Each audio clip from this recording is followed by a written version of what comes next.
Definitely doable though. You know, $600 to make 35 is, 35,000 is totally worth it. But just be okay with knowing you might have to spend a little bit of money, Well, yeah, but I just did a ROI. That's $570. The ROI on that is 6,040%. 6,040%. Right. I don't know where you can get that type of return. Right. $570 investment. Right. Please tell me you can't even get that in the drug business. No. $22,000 on his very first 2 deals, with all of this going on, with all of these people unemployed. This guy is going to share his story on how he's done it. But even more so, during the interview, he shared that he has another $13,000 headed his way in the next 2 to 3 days, which makes it a grand total of $35,000 on his very first 3 deals. During all of this that's going on, guess how much he spent? Just around $600. I know you want to hear this, so guess what you need to do? Stand by. Let's get it. Flip man, it's the flip man. You want some money in your hand? Flipping houses without credit or your cash. Get that bag. Hello guys, this is Ty, aka the Flip Man, and today I have my man Myles out of Greenville, South Carolina, and he's here to share his story on how he made $22,000 total on his first 2 deals, checks for $11,000 each. And I'm glad he reached out to me on Instagram, say, hey man, thank you. Just basically just telling me thank you. And I had a picture of his 2 checks. So I asked him would he be interested in sharing his story, because he will help me for sure. I'm always interested in hearing what other people do and how they got started, because I don't know everything. But more importantly, if you're watching this video, he's going to help you. So enough of that. How's it going, Myles? I'm good. How's it going? Oh, it's super tight, man. Super tight. We supposed to have did this yesterday, but had a little family thing going on, a little emergency, I guess you would say, and got that, I guess, hopefully resolved. And so here we are. So I'm glad you were able to, change your schedule and do this today, man. So I'd like to just get right into it, man. If you'll just go into your background of basically what you were doing before you got real estate up until the point where you discovered wholesaling, me or whoever, and we go from there. Yeah, it's actually crazy. So I'm actually a full-time wedding and commercial photographer. And anytime I say like, oh, I'm a photographer, sometimes people think like, oh, he's just kind of running around doing like family portraits or a couple weddings throughout the year. But this, not to be boastful, but the Lord has just blessed my career and just put in a lot of work. And I've actually had a really, really amazing career. A lot of people know me now because of the Netflix show that came out, Love is Blind. So I was actually a photographer for Netflix and Love is Blind, and have shot for a number of brands, Target, Uber Eats, WeWork, have traveled all over the world, shooting weddings. My wife and I, when we got married, we actually spent our honeymoon in Belize because I had to shoot a wedding in Belize. I mean, it's just, I've had an incredible career, and photography was my full time. But I've actually been involved in business all the way until high school. And sort of the first business or opportunity that really took off was network marketing, actually in college. I was working 3 jobs in college, and there was just no way I was going to be able to work 3 jobs and still be able to focus the way I would want to in school. So I really wanted to try and get involved in a business opportunity that there's no cap to your income. Obviously that's a lot of what we talk about, and owning your own business and creating your own hours and really getting involved in an industry where you're not trading your time for money. There's only so much time in a day. So basically I heard about a network marketing opportunity. It really, really, really blew up, and was traveling a lot for that. Ended up publishing a book, and that's actually how I met my wife, was through the network marketing company. I was actually the youngest person in Georgia that had really started the whole network marketing brand. They had never really tapped into the Georgia market. So I had enrolled a friend of mine, and we just, it was just a crazy experience. But then again, that led into photography. And then from photography, I had always known, man, I want to get in real estate. I want to get involved in real estate, but I never had like, you know, $20,000, $30,000 of just money stashed away to get involved in real estate the traditional way, like buy a property, you know, take a mortgage out, 20% down, you know, 25% down, and buy a property and, you know, fix it up with another maybe 15, 20, 30,000 dollars to renovate it and then try and, you know, rent it out. I just didn't have that money. So it was actually really funny. I was watching I don't know if you know, do you know The Breakfast Club on YouTube? Oh yeah.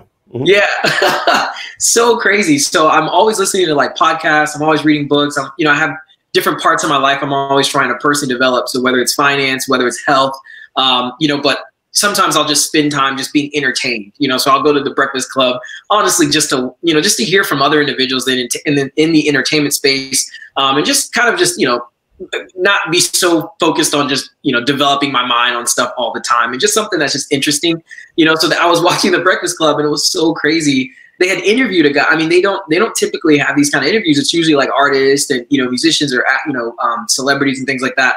But they were interviewing Mark Whitten.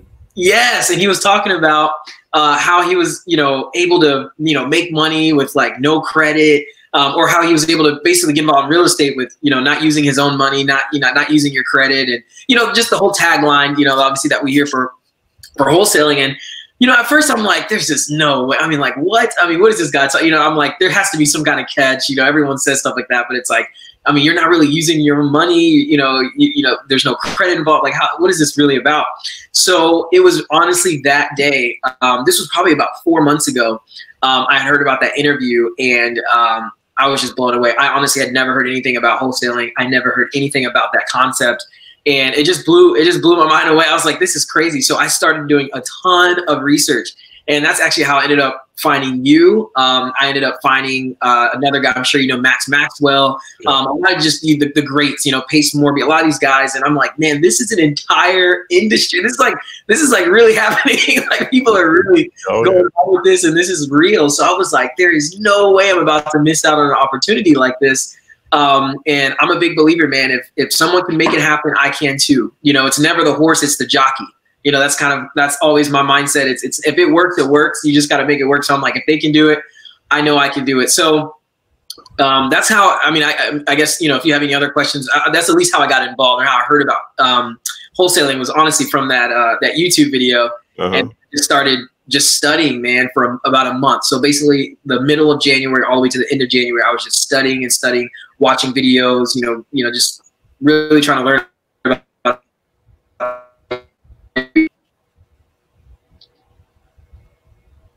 Can you hear me? Yeah, you cut out for a second. That's fine though.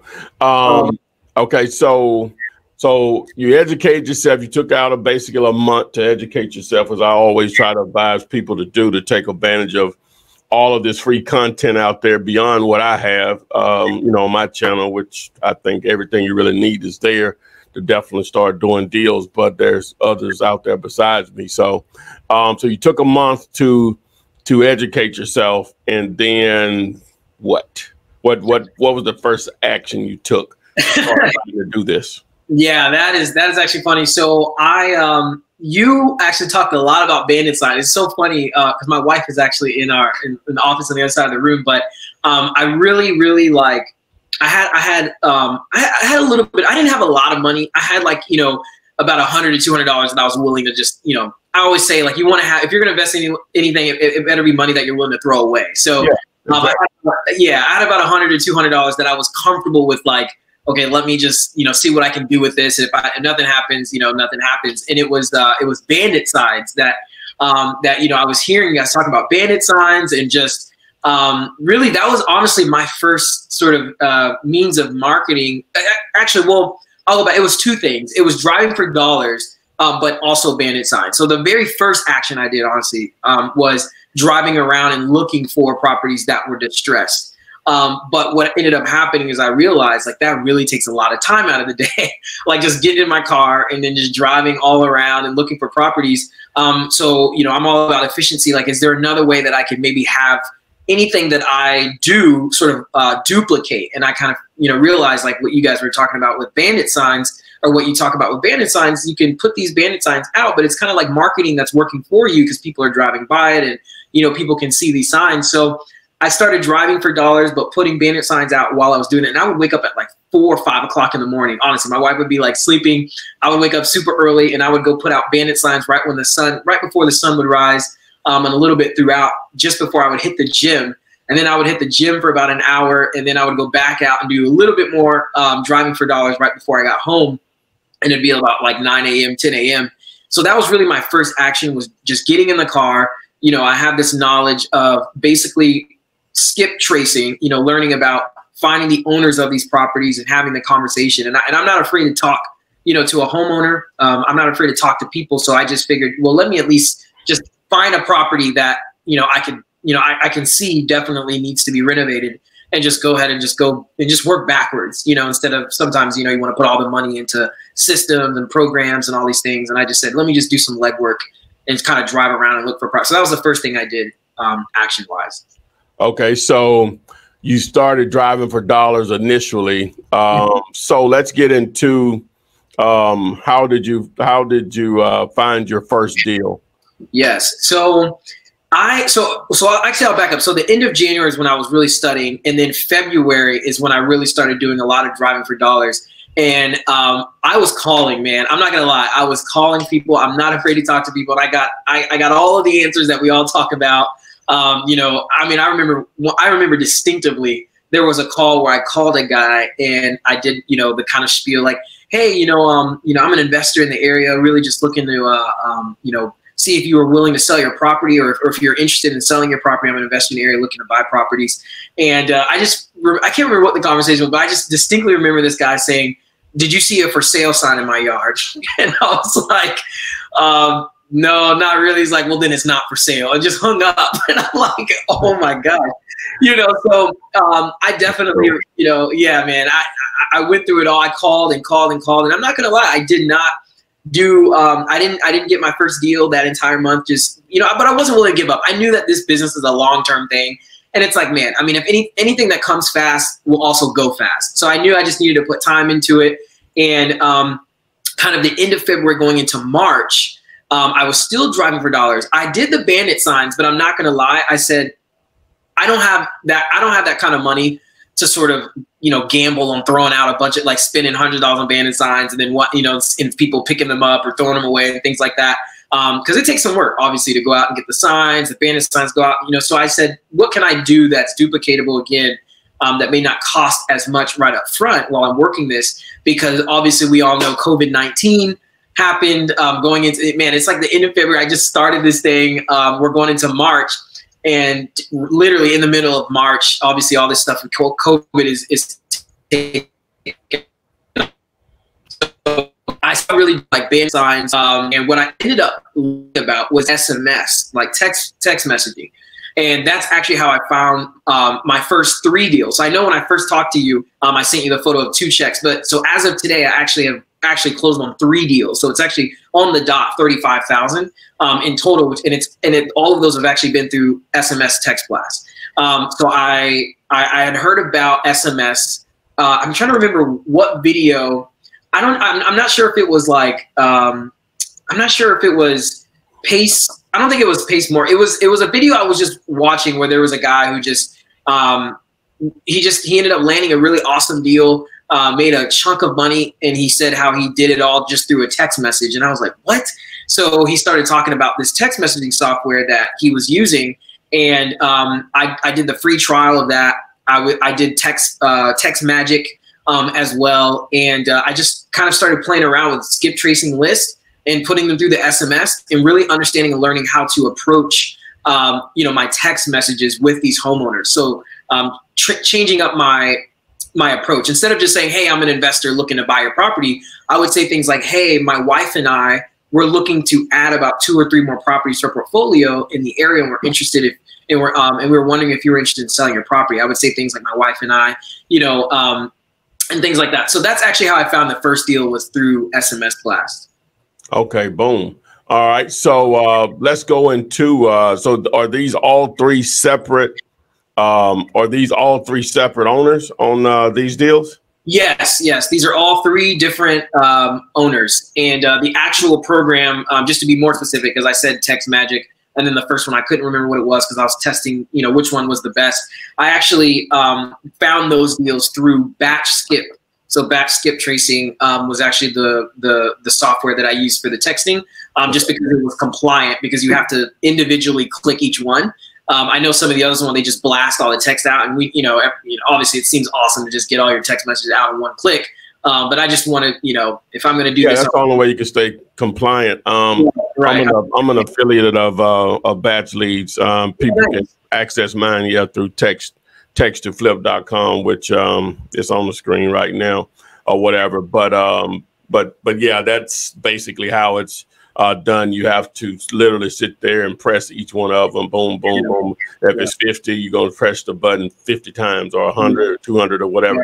But in reality, it works a lot better when you versus a blast, because a lot of people are going to respond. You can't really send that many. Right. So the responses you're going to get back. So 50 or 100 is more than enough in most days or whatever. Sometimes you may have to send more because there's so much follow-up that needs to be done when you're using that particular method. But okay, so let's just go into that, just exactly into that first deal. And number one, how did you know it was a deal? And your process once you figured it out, I guess through the initial phone conversation, that it was a deal, your very first one. Yeah, so the very first one, so this is so funny, and I apologize. This honestly has been really crazy with dealing with all 3 of these properties, and just like everything happened in 1 week. So let me backtrack. The second deal was through SMS, but the first one was actually through Driving for Dollars. So that I actually drove for dollars and found the first deal. It was a property that was about 5 minutes from downtown, and it looked completely vacant. It was just distressed, and I ended up skip tracing the owner. His name was Joe. And got on the call and actually called him. And what ended up happening is I knew it was a deal because, and at this point I was already using PropStream. So I figured, hey, I'm going to go ahead and sign up for PropStream. I know it's like $99 a month, but there's, I just know that if anything, I'll just spend $100 this first month. That'll give me 2 months span, because obviously if you spend, $100 the first, I think actually it was like a free certain amount of days the first time. But if I spend, 99, there's, that still covers me to the second month. So I have about 60 days before I need to, obviously it'll draft another $100. I feel good. I felt confident that I would be able to close at least one deal within 60 days. So I was already using PropStream, and how I knew it was a deal is I had already ran the numbers before I got on a call with him. So I knew I needed to be around like, I think that first deal, I knew I needed to be around like 70 to 75. And I know, most people probably will hate me for this, because when I called, he actually on the house.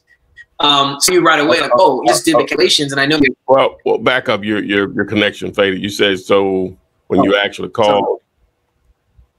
Yeah, so when I called him and I spoke with him, and I just said, hey Joe, I'm gonna, my wife and I were actually interested in buying properties in the area, like adding 2 or 3 more properties to our portfolio. We came across your property, and we were interested if you were, wanting to sell the property. And he just responded. He said he would take 70,000. He wanted 70,000, and I knew that wasn't completely off. I knew I wanted to get that number down, because if I wanted to get like a $10,000 wholesale or something like that, I needed to be more so around 60,000. Obviously, if I want to wholesale it to 70, but he didn't want to go any lower than 70. So, but I knew I just knew I wasn't going to be able to wholesale it after 70, because the value of it was going to be, like I said, I needed to be closer to 60 or 55. So I had initially had that conversation with him about having taken a look at the property and the value of the property, what was needed to be done. And he was just so set on 70, just that number, 70,000. So what I had told him, and I hadn't actually like walked through the property. I just saw it through Driving Through Dollars.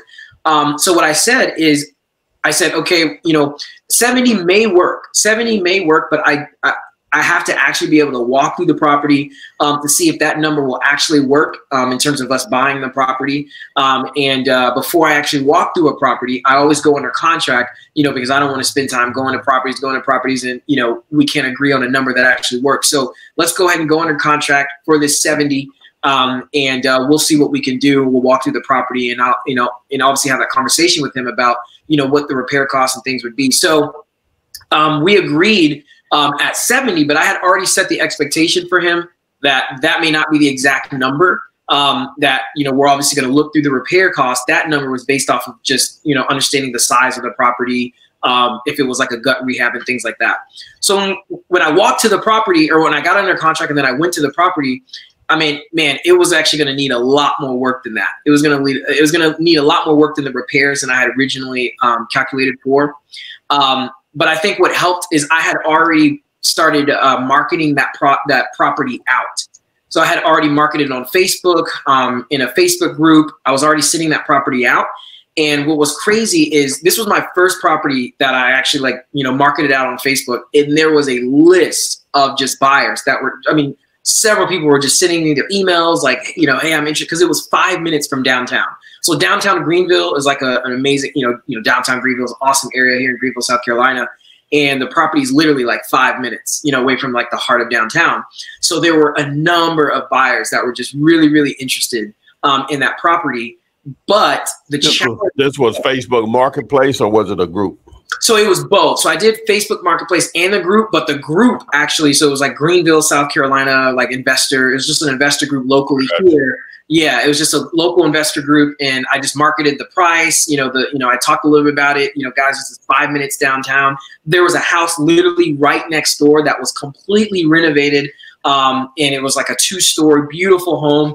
So there's obviously potential there. But when I ended up marketing it out, I had all these buyers. I started sending the information out to them, and what I ended up finding out is that it was just too high of a price. Still, it was too high of a price. So that really gave me leverage, because, and I'm just going to try and fast forward because I don't want to feel like I'm talking so much, is I was lucky enough to have a few buyers actually call me personally and give me some insight on this property.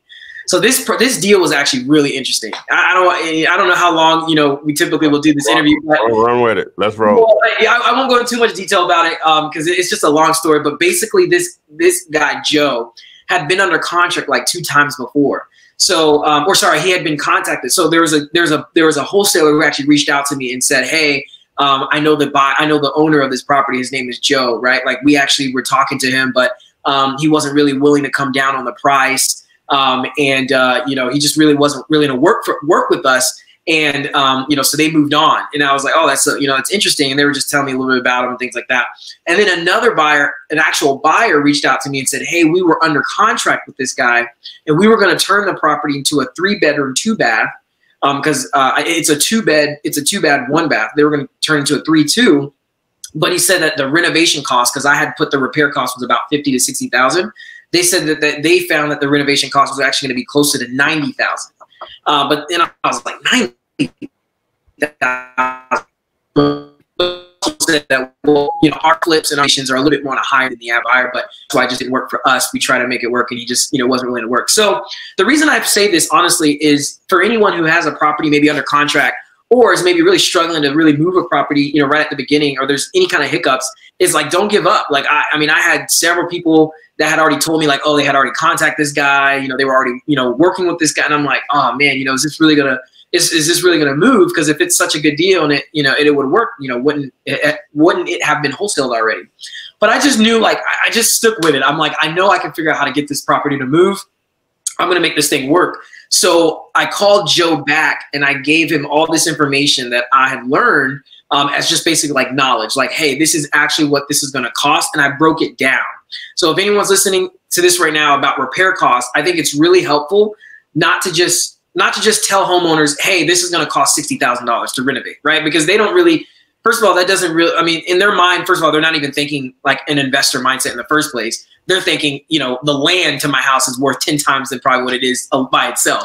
You know, so it's really about educating them through the process to make them, number one, make it, number one, so that your credibility is being built. But then number two, they know that you're really trying to help them see why you're wanting to buy it at that price. And what really helped me is one of the buyers had told me about this thing called the 4 7s, where there's like there's 4 major renovations that are going to generally cost around like $7,000 or so. And it was like HVAC, like electrical, plumbing, and roofing. Like those. What's up? I like that. HVAC, plumbing, roofing, and electrical. Yeah. Right. Right. And he said it's going to, at least in this market, obviously kind of figure out wherever in your market is what it generally costs. But in this market, it's about $7,000 for each of those. It's called the 4 7s. And he said that can really kind of gauge your repair cost right away, because if it's a full gut, you already know you're starting at $30,000, you know, because you'll find, like, you know, especially if you're newer in the business, you know, you might find a house where it's like totally gutted, but you're thinking like, oh, it's only going to cost like $40,000 or $50,000. Well, if you do the numbers, if you take that 4 7 and apply that, you're already starting at $30,000 in repairs, you know, or, you know, $30,000 to $35,000 repairs. And you haven't even talked about floors. You haven't talked about windows. You haven't talked about, you know, anything structural. You haven't talked about paint, you know, I mean, renovation in the kitchen, anything like that. So that kind of gives you a better idea. So you're not like saying it's only going to cost this, and then when you try and wholesale it to a buyer, your numbers are way off. Because the more you do that, the less buyers are going to want to take your deal seriously, because they're going to be like, yo, you know, this guy's, his repair costs are always like, you know, way off, and it's just, you know, probably not that most accurate deal. So anyway, I went to Joe and I explained these things to him. I explained, hey, you know, the roof, you know, X, Y, and Z, the 4 7s, the electrical, because we would have to redo the electrical, plumbing, totally would have to do, you know, plumbing. And I just walked him through all of these numbers, so he knew exactly why $70,000 was not going to work, based off of the amount of repairs that's going to have to go into this, and then what it could actually sell for. So that allowed us to basically negotiate down. That allowed me to negotiate down to. I tried to negotiate him down to $55,000, but he wasn't willing to do 55. Or sorry, 50,000. He wasn't willing to do 50, and we kept going back and forth about, and we landed on 55. But he said, "I'll call you back, you know, on Monday." I think this was Friday. He said, "I'll call you back on Monday, and I'll let you know if 55 will work for me." Because anyway, there was a lot of conversation in a very positive, professional way, and I was just really trying to walk him through that. So what ended up happening is he called me back on Monday. And he said, I won't do anything lower than 59. So he said he wouldn't do anything lower than 59. And I just said, you know what, that'll work for me. Let's lock it up at 59. Let's make it happen. And at that point, I had found a buyer, probably that either same day or the next day, who called me. Now, this is awesome. And this, I mean, it's just crazy how this can happen. There's an individual here who's a buyer who just, I mean, this guy is just buying up properties. And people don't realize this. If you network enough, you'll find guys who just need to move their money. They could be politicians. They could be, you know, any type of person who, you know, sometimes we just think investors are just, you know, buy and hold or you know, fix and flip. But sometimes people just need to move their money into properties. It's just a safer, it's just a better investment for whatever reason. That's not up to you. You don't need to know why. They just need to buy properties. And this gentleman, I think that was him. He called me and was very urgent about buying properties. And he saw that property. He really wanted properties that were close to downtown. And he literally said to me, he said, what do you need for me? What is the price you need for this to lock, for us to lock? And I think I had marked at, I had originally had marketed at 80,000, but no one was willing to do 80. So I had it posted at 75. I had it posted at 70.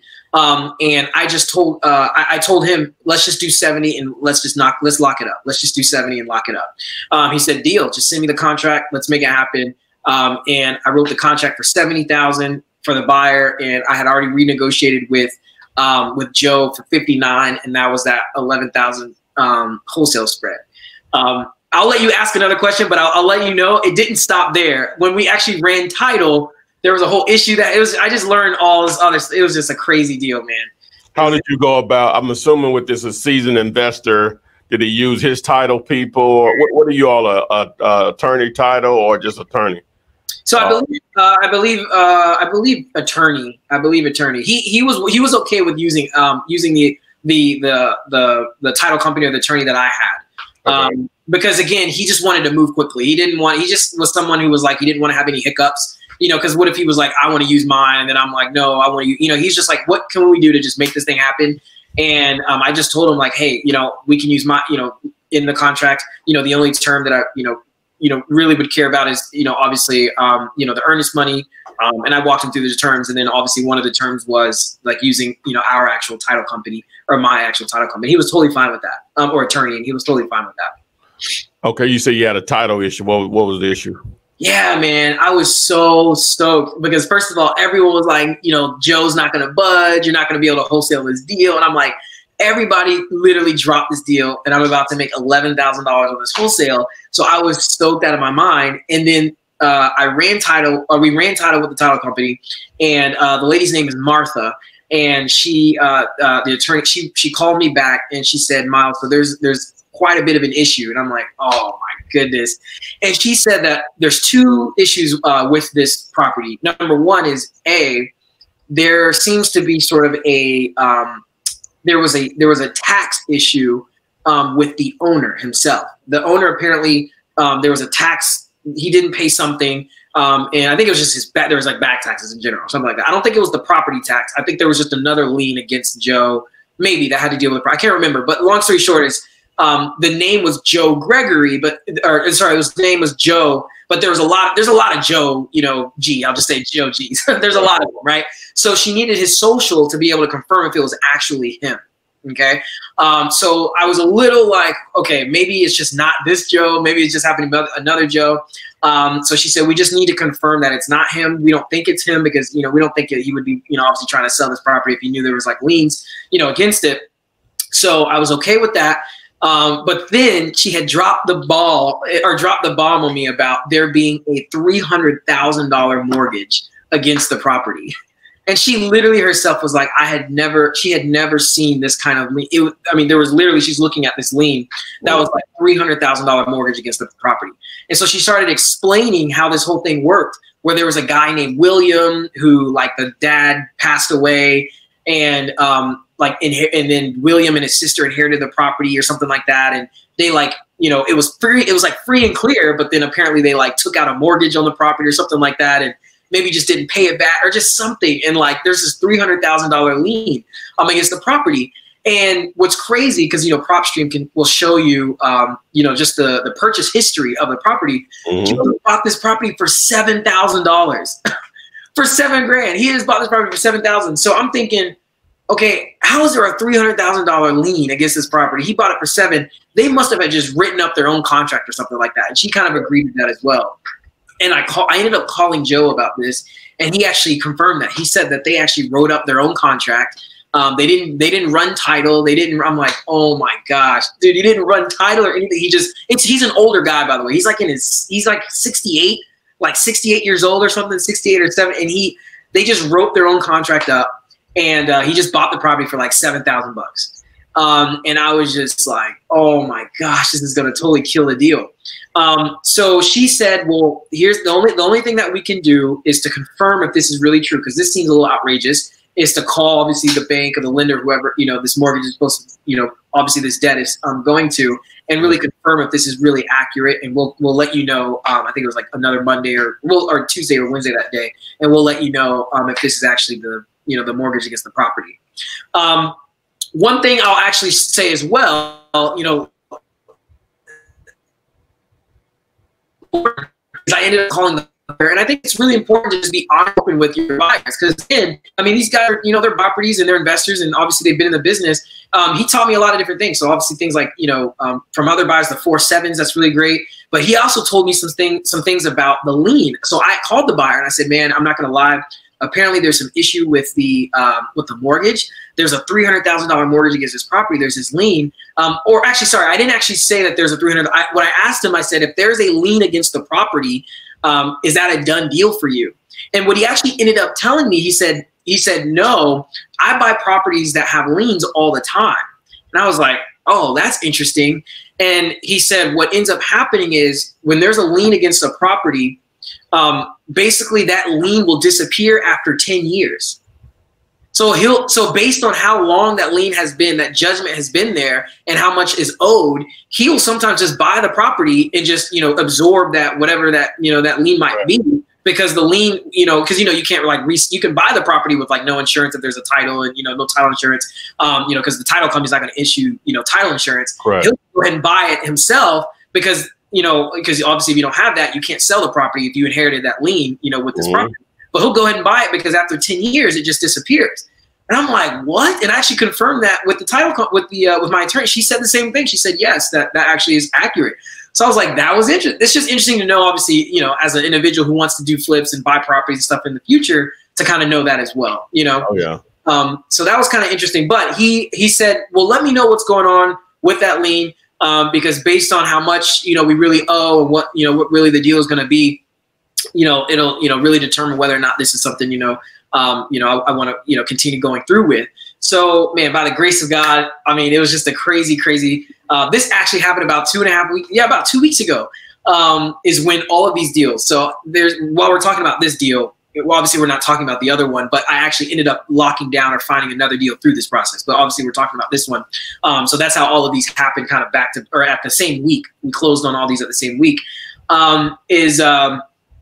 I actually heard back from the attorney. She actually said that is not accurate. The property is free and clear. She's not sure why that was still, showing or was existed, but there's actually nothing owed to the property. It's free and clear.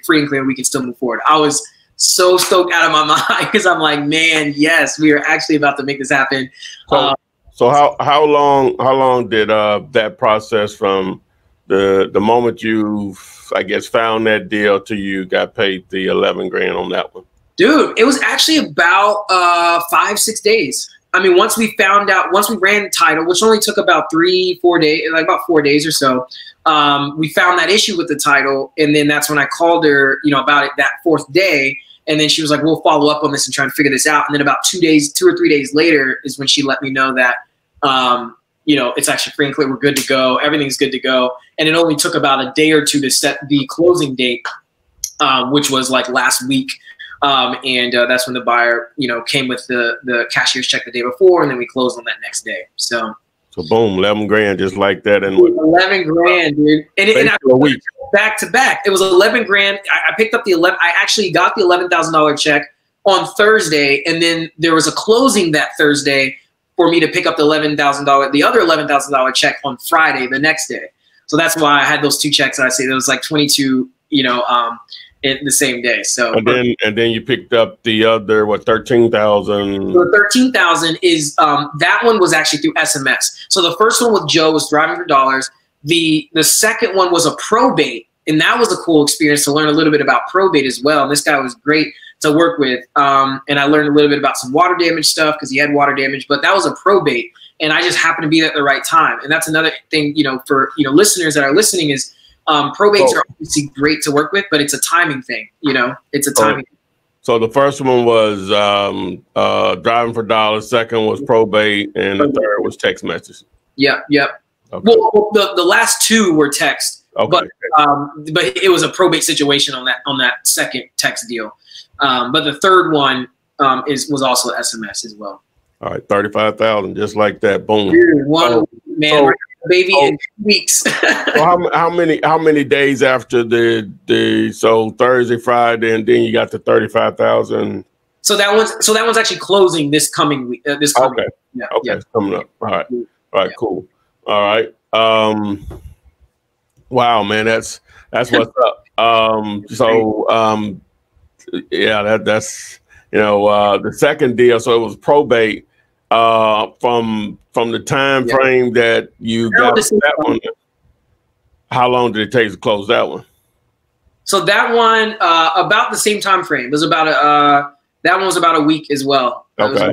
It was literally with about a So when it happened was when the first property would have closed sooner, but because of all the hiccups, it extended about a week and a half.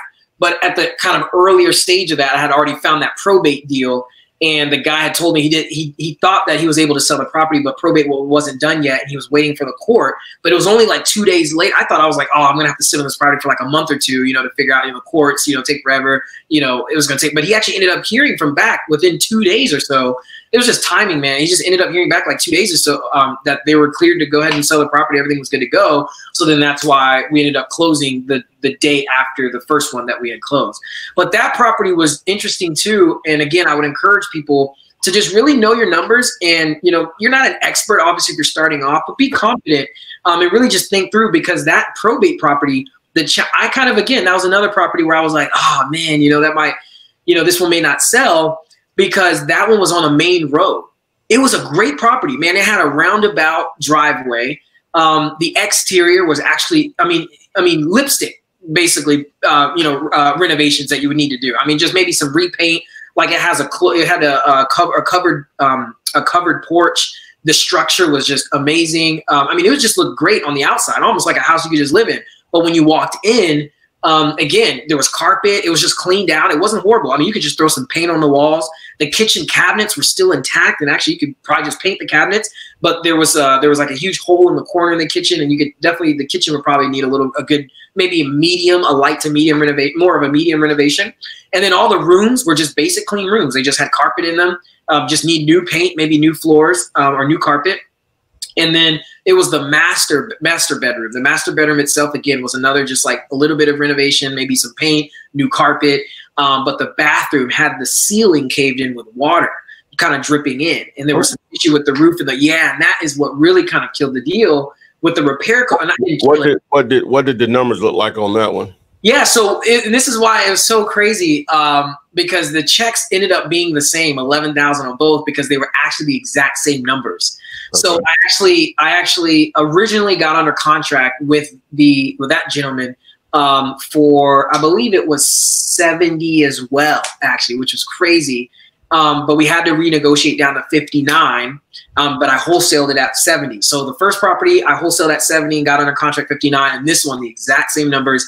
Wholesaled at 70, got it under at 59. It's just weird how that happened. Two totally different properties. Because this was a 3-2.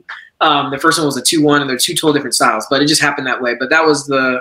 And that buyer came from where on that one? It wasn't a fire. It was some issue happened with the. No. The buyer. What the buyer? Yeah. So that buyer actually, what was awesome, he was the same buyer for the first one with Joe. Okay. He was actually the same buyer. Yeah. Okay. Cool.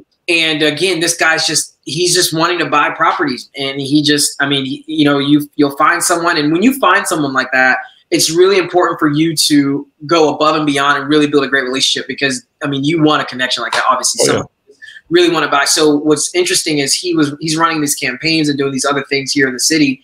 And, I actually donated money for his campaign. I'm volunteering and donating money, just to help out his campaign. And I just told him, hey man, cause I'm a photographer, obviously, or I was a full-time photographer. So I even told him hey, if you need new headshots, you need whatever, hit me up for free on the house, just throwing out as much as I can to serve him, So anyway, that's what that deal was. It was a probate situation that finally closed, went through, and it was, we locked it up. It was kind of the same deal. So. Okay, and the third one that you're going to pick up next week, well, this coming week, and what do the numbers look like on that one? So the numbers on that one, man, there's all of this is happening all in 1 week. So that one we are doing, I believe we're doing 27. So we're contracting it for 27 and wholesaling it at 40. Okay. So yeah, so we're going on. So this one was interesting. So it was a text message. By the way, I wanted to say real quick on that last property. What I was trying to say is that property was on a main road, but I just knew because of the type of property it is that it could move. So just don't ever feel like if people are telling you, oh, this property is not going to sell, whatever, because that's actually what ended up happening is when I originally had marketed it, there were a few buyers that were saying, oh, it would be a great.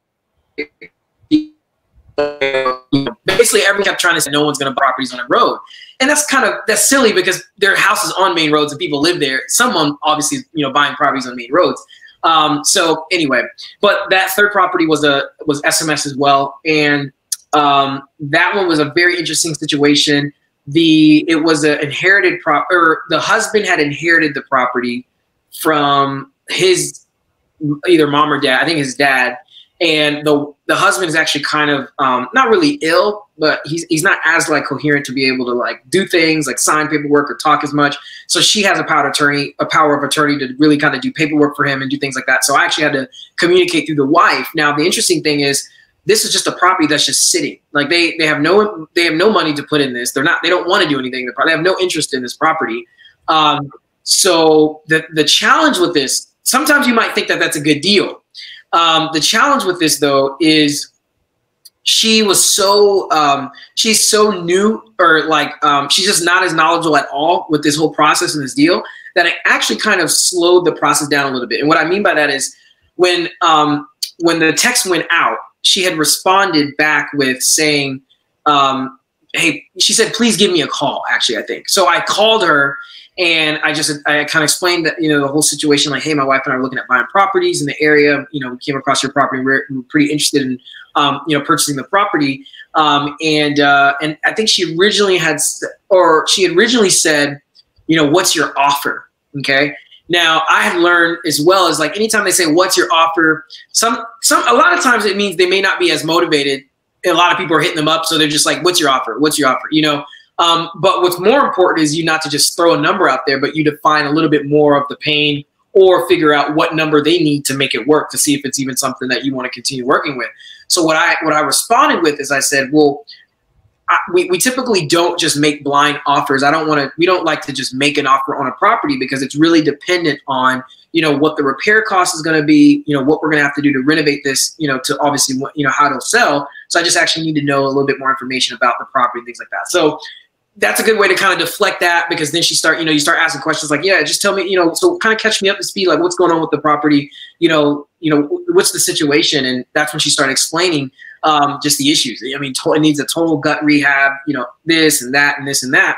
And what I said after hearing all of that is, and a lot of times people might take that information, they go, okay, great. Well, thank you for that information. I know, you know, what the repair, you know, you've told me what needs to be repaired, and, you know, I'll give you a call back after I run some numbers. And I actually would encourage not to stop there. What I always like to do is leave, if I can, with a number from their mouth. So I asked her, okay, that makes sense. Okay, so that's basically about a total rehab, you know, and just kind of talk to her a little bit. But I said, you know, with all of this information, what would you need as a price for you to be able to just, you know, let go of this property, and for us to make this as quick as possible and as simple as possible for you? And what she said is I at least just want the tax value of the property.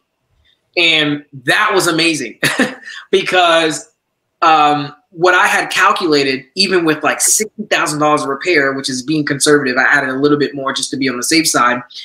I needed to be around 35. I needed to be around about $45,000 or $50,000, and the tax value of the property was 27. So I'm thinking, oh my goodness, I could contract this deal for $27,000 and wholesale this thing for like 50 grand, and, you know, make like $20,000 on this deal. So what or sorry, not 27. The tax value was like, I think it was 30. It was 30. So what I ended up doing is I said, I told her I'll actually do 35. Now I know most people would say like, oh, you know, why not just go for the 30? She said she wanted the tax value, but I wanted to make the experience even more helpful for her, because I know that she just doesn't understand. I mean, she doesn't know anything about properties. She just figured, oh, let me just get the tax value. You know, so could I have taken all that money and just be like, oh, let me just do 30 and move forward? It just, in my heart, I'd rather just give a little bit more than I'm taking. So I actually just told, hey, you know, I'll do 35.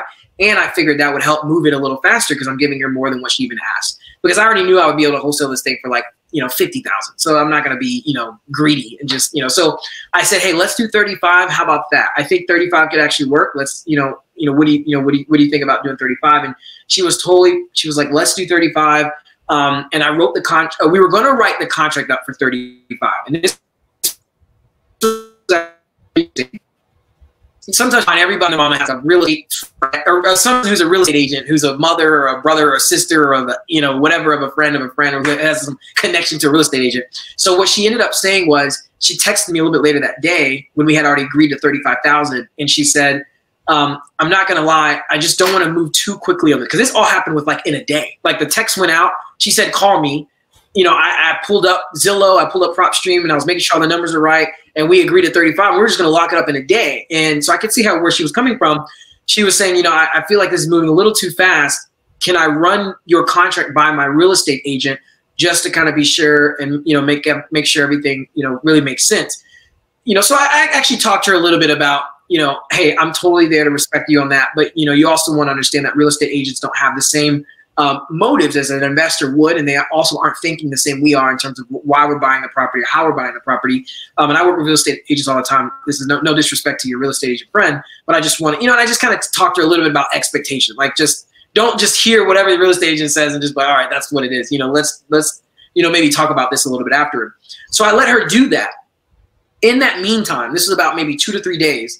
In that meantime, what I ended up doing is not just immediately, trying to market this, property out, because technically it's not even under contract, but I actually spoke with a buyer about the property who buys in that area. And what the gentleman ended up talking to me about was, he looked up that house and that street in that area, and he gave me some really great insight on this property. He basically told me that this property is going to be really, really hard to sell. He said, have you seen this big warehouse type thing that's in the back kind of area of this? The road in this property, the street is super narrow. He like buys it easily. So I just asked him questions about it. He gave me all this insight about this property, and I was like, man, I really didn't know this. So I physically drove to the property myself, and I could see like, oh wow, okay, yeah, this is going to be probably a difficult property to sell. So I ended up asking him, which is a golden question. I said, well, if you were to buy this property, what would you buy this property for? I was thinking about selling this property for like $50,000. What would you buy this property for? He said, I would buy the property, because I know if you were to buy it, you could rent it out. You can rent it out, but it would be more of like I think he said a D or C renter. He was talking about the type of people who would rent there. And but he said, I would still buy it. I don't know really what his plan would be afterwards, but he said I would feel more comfortable buying it at 40. So now I have a buyer who has a number that he's comfortable buying at. So now I just need to. Now I worked backwards on this deal. So now I went. The owner called me back and said she was good to go, based off of what the real estate agent had told her, that we were good to go. But I actually ended up explaining to her how unfortunately $35,000 is not actually going to work, because I actually physically went to the property, which wasn't a lie. I physically went to the property, and there were a number of things that actually are already reducing the value of what we could sell this property for, and what we could do with this property. I mean, this road is like super narrow. There's like it's a very awkward little street. The houses are really cool. It was a weird little area, and I explained all that to her, and I said, we're probably gonna have to be closer to about $25,000. And what she ended up saying is, she paused for a second and she said, can we meet in the middle at 27? And again, I didn't want to haggle with her. Again, that's just my faith as a believer. Like, you don't want to be greedy in this business. You know what I mean? I'm already even if I was making $5,000, I'll take that. You just got to know the Lord's going to provide. There's going to be deals. You're going to have opportunities. Like, just, don't kill a deal by being greedy. So she said, can we meet in the middle at 27? I'm already making $13,000 on it. I'm not going to argue to keep it at 25. I said, you know what? Let's do 27. So that's what ended up happening. We locked it up at 27, and I had already found the buyer who was going to buy it at 40 and send the contract out to buy it at 40. All right, boom. Wow.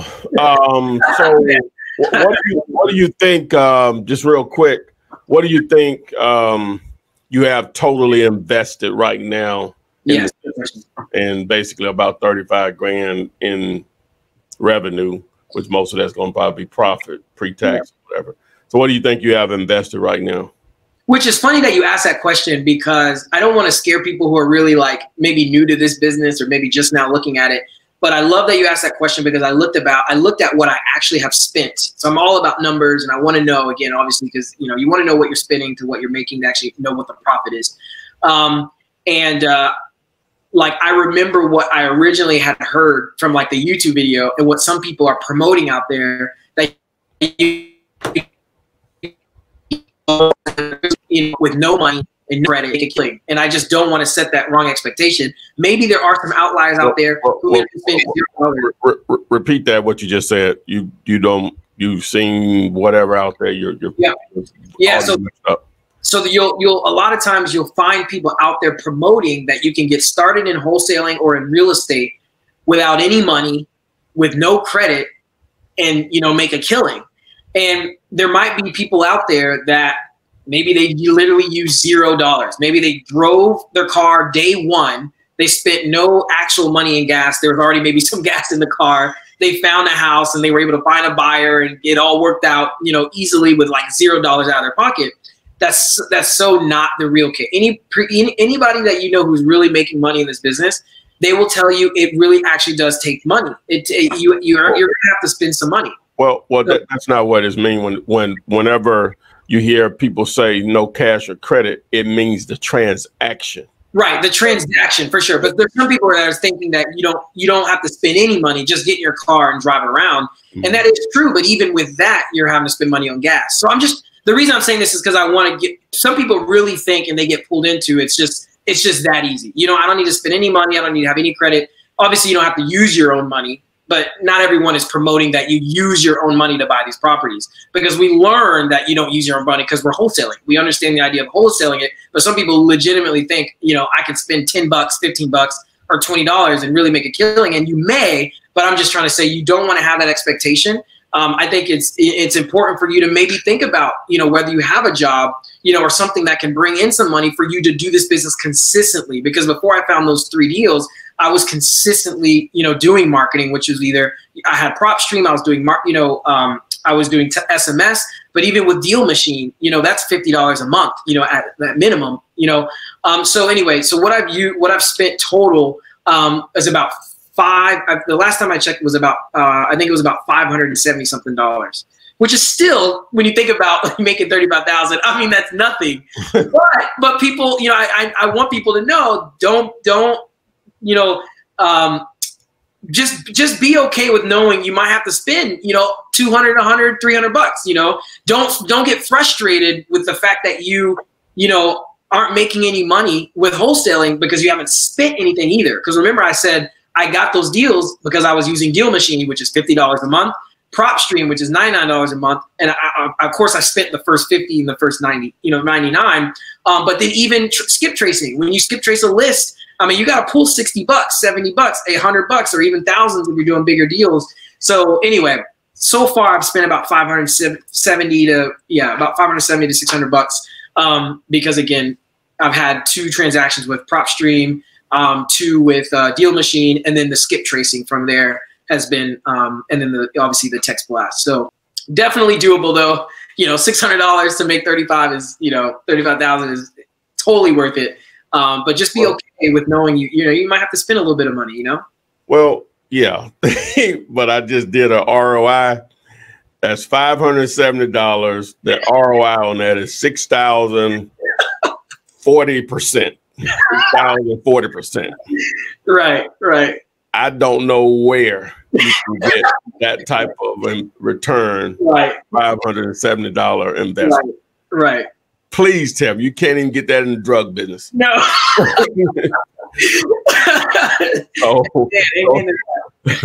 So you can deliver pizzas. Right. It's just so many things you can come up with a few $100 I agree. at the end of the day. So but yeah, man. Well, just real quick. Another thing. What do your wife think about the business? Man, which is so crazy because I know everyone has different experiences. My wife loves this business. She knows I've always loved to do real estate and I always want to be involved in real estate.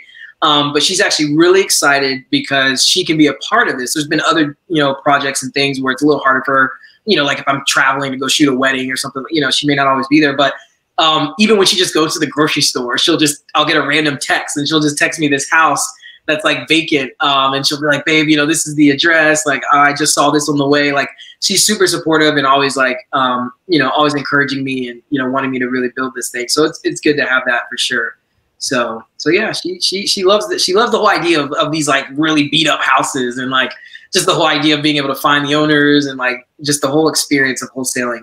So, hey, that's what's up, man. I really appreciate, man, you sharing all of this value information. As always, I learned something. I love that that 4 7s. The way the investor explained it to you. I explained it to a little different, but I'm gonna start using that. I know in my market it'll probably be the 4 5s. That's normally what it'll cost to get a roof done. You know, just you can always get more, maybe even less, depending on the size of the house and all that stuff. But heating and air you could probably get done for 5. Electrical, same. You know, so yeah. But 4 7, that's like a great way to just give you an idea of where you are on repairs. I had heard a guy a year or so ago. I was watching YouTube, and the way he explained it on repairs, just to simplify it, if it's livable, about $25 a square foot.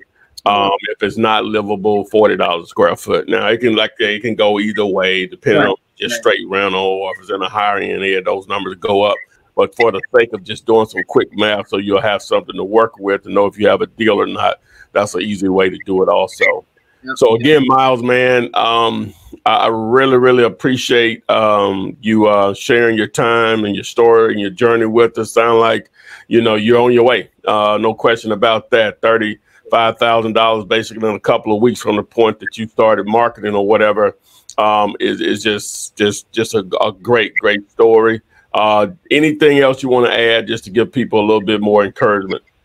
Yeah, I would definitely add just 2 things. One is just have a reason of why you're doing this, bigger than just making the money. I think it's so important to have a why, because you're gonna go through some challenges in this business, and if money is the only driving factor, you know, you're gonna wash out. You got to have something that drives you. When I reached out to you, remember I said that I'm having my first child in 2 weeks. Oh, and wow. we're in the middle of COVID-19, you know, so a lot of what I'm seeing sometimes in Facebook groups, I even remember seeing this a couple days ago, is, you know, someone just posted, you know, in a big popular Facebook group, and just said wholesaling is not as easy as it looks. And then there's just started this whole feed of people, you know, really just talking about, yeah, you know, that's why I'm doing this, or I'm moving into this now, or like, yeah, you know. And I know there are people out there that are, you know, they feel like, man, I feel like I'm doing all this stuff, and you know, I'm just not making any money. And I'm just here to say that A, it works, it's real, I'm living proof that it is. And then number 2 is, you know, you have to have a reason strong enough. Get creative with this business, but you got to have a reason strong enough, you know, to really push through. That would be the first thing that I would. See, just to add to that, I know people want to follow exact instructions, right, and to get where they want to go, right. But you just have to look at it. You know, what I may provide to you, or you add it, or whoever else, it's just a foundation for you to build on. We're just a tool, you know, and you use it, and your market may be a little different things, you know, just things we wouldn't know about the market and stuff, but the stuff is real. It's real. You know what I'm saying? When I have to check and it's clearing in my bank right now, I still see a penny is going. I'm like, dude, it's real. You know, all you need to know is it possible. Right. You know what I'm saying? Exactly. And the average guy just do it. You know, that's why I'm always trying to put these videos out from people all over the place, different backgrounds. Their situation is always different. It's real. I don't know. It's real, like life-changing real financially. No question about that. You insert $22,000 in somebody's hand, it's supposed to change their situation. People immediately. Right. Don't even talk about $35,000. That changes their situation just drastically. Or whatever. So again, Myles, man, I really appreciate you sharing your story, your time, and rescheduling. As I always say, guys, thank you all, and we will see you on the flip side. Amen. Well, thank you so much for having me, man. God bless, and we'll connect soon, and hopefully maybe do a deal together or something. That'd be awesome. All right, no doubt. Awesome, man. flip man, flip man. It's the flip man, flip man, flip man. You want some money in your hand? Flipping houses without credit or your cash. Get that bag.